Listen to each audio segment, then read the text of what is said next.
Hello, my name is Matthew Marquit and welcome to video 2 of the Unreal Engine 4 Basics video tutorial series. In this particular video we're going to cover the basic user interface or UI of the Unreal Engine 4 when you first load it up. Now this particular level has been loaded up in a first person template as we saw in the last video under Blueprint.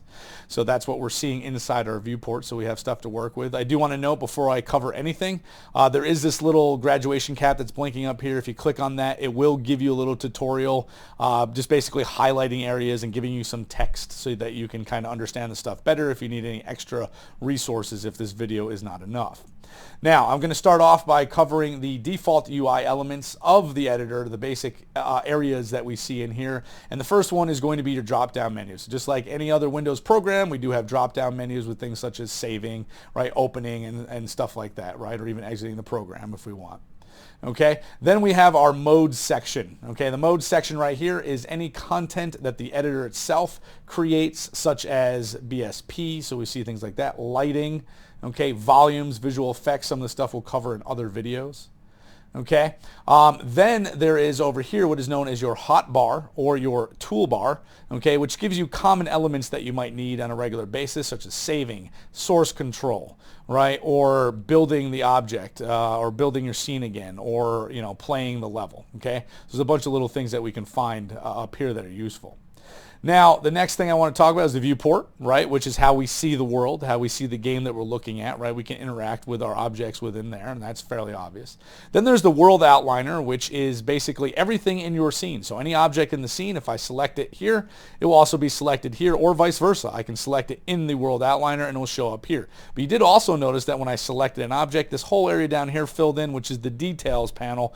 And the details panel also is another thing I want to cover, which is anything you can change, or properties you can change on an object. So this is a static mesh, so we can see that the static mesh is loaded up here, the material that's on, and so forth. If I say grab something like the camera here, you'll see these elements will change, and I'll also get, say, a preview window of the camera itself within the main viewport.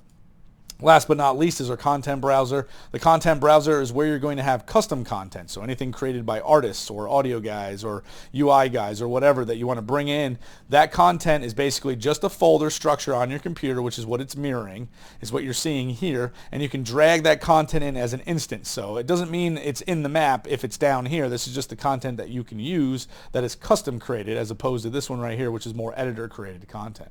So those are your basic UI elements within Unreal 4. Now I do want to talk about the customization elements that are in Unreal 4, and it does have a lot of them. First things first is the splitters. If you kind of hover over in between two different elements, you can see that I can move them and line them up any way that I want to fit any window or any kind of amount of detail I need to see for one window to another. Okay, and that's a pretty simple concept, right? But there's also the tabs concept. So each one of these are tabs, right? And you'll see right here, content browser is a tab. I can grab and pull that off. And if I just select it and put it right here, I can use this as a floating window. And I can put it anywhere I want. I can put it on a second monitor, whatever, right? Or I can even take these and dock them in different places. So I can dock them in and use it like a tab here so that I can click on World Outliner or Content Browser just like tabs.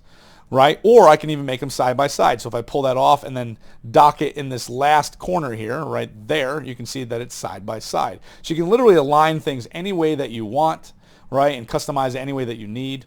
But let's just say I shut one off by mistake. I'm like, oh, I need my content browser again. Well, first of all, content browser itself is this button right here. And if you click it, it'll go back to its last point.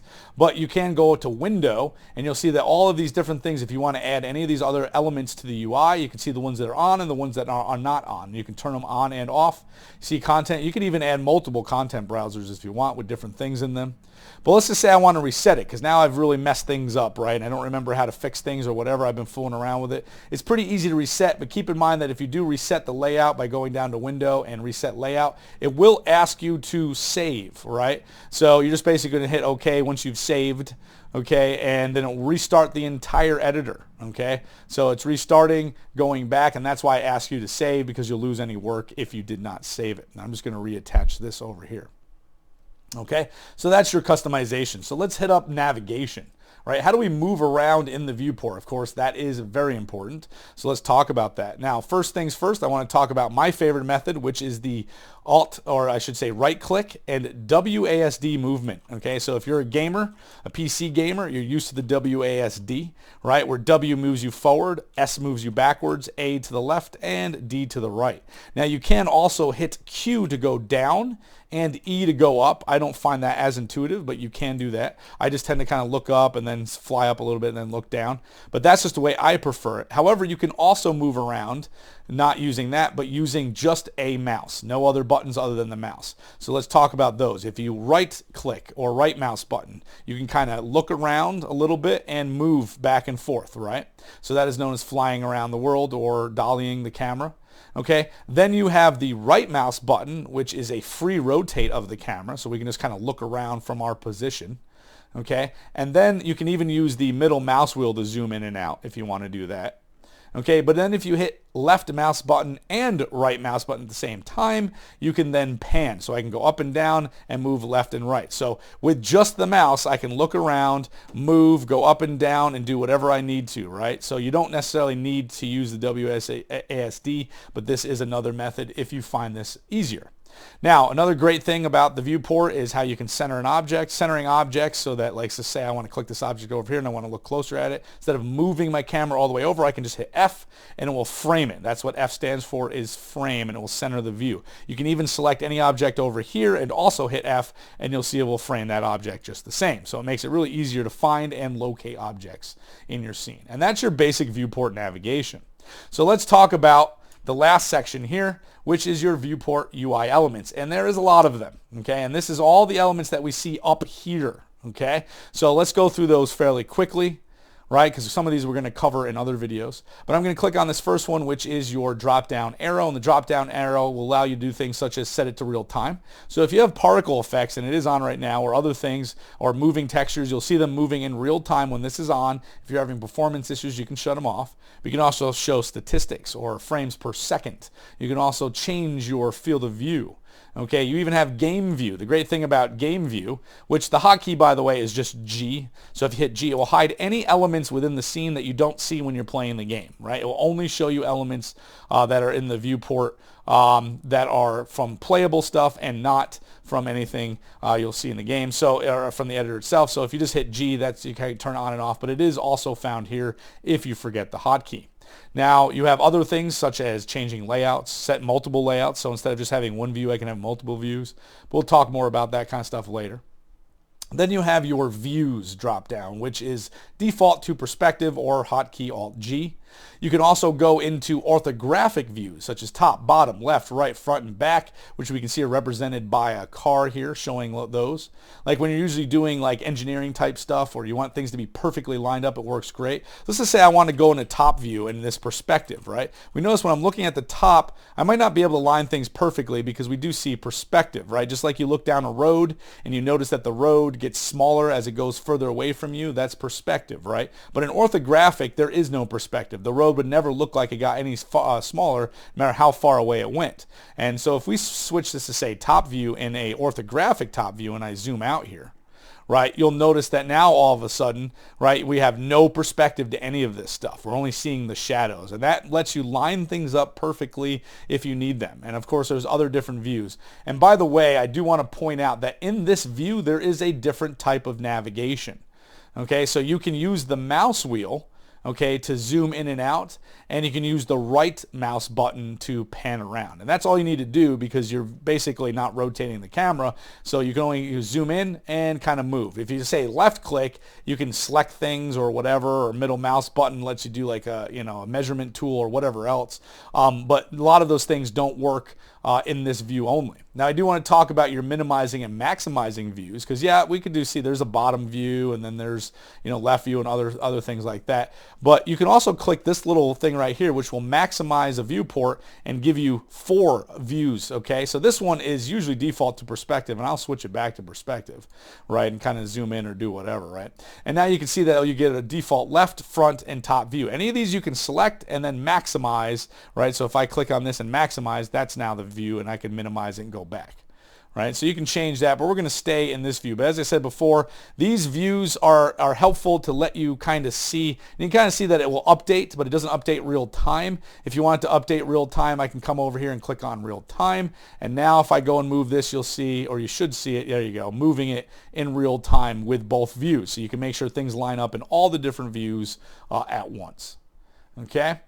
So that's basically it as far as your perspectives are concerned. Then you have your different view modes. Now you might have noticed, of course, that your other perspective, or not perspectives, but your orthographic views were in what is known as wireframe.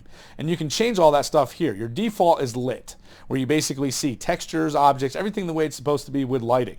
But there is an unlit version, which you don't see any lighting on. All you basically see is the textures, right? So if you're working in a very dark scene and you haven't done lighting yet, this helps so you can see what you're doing.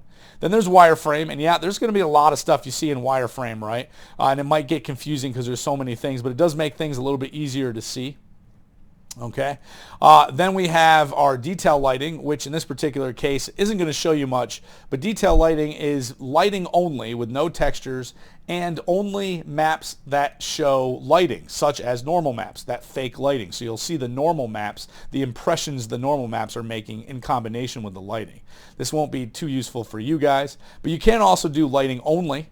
And obviously we don't really even see a difference here because we didn't have any normal maps, anything, but that's what would change there. Then you have all these different complexities, the light, the shader, the quad complexity, all of these are just to help you optimize. So at the end of the project, if you don't have enough frames per second, you need more and you want to figure out where there's heavy areas, right, where things are just slowing down, this kind of really helps out. But for you guys, it's not going to be all that useful. Now, yes, there are other things in here, but I won't talk about them. Honestly, the only ones you really need to know is lit, unlit, wireframe, and lighting only. That's the only stuff that are going to be useful for you guys right now. So we'll just set it back to lit. Now the last one is your show flags drop down.